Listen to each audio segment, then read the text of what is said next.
Hey guys, in this video, I will show you how to delete messages in Zoho Mail. Alright, so let's begin with the video. First things first, to access your Zoho mailbox. Once you've successfully logged in, you'll find yourself in your inbox, complete with all your emails sorted by date, subject, or however you've chosen to organize them. In your inbox, scroll through until you locate the email you want to remove. Once you've found it, take a moment and hover your mouse cursor over the email. Do you see that trash can icon appearing on the right side? That's your signal that the email is ready to be deleted.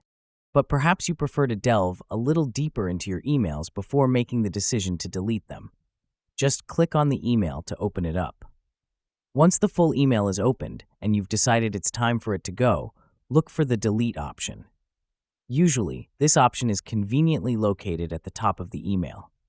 Click it, and the email will be whisked away to the trash. Remember, deleting emails from your inbox is a reversible action up until a point. And there you have it. So that is how you can delete messages in Zoho Mail. So that's all for this video. Thanks.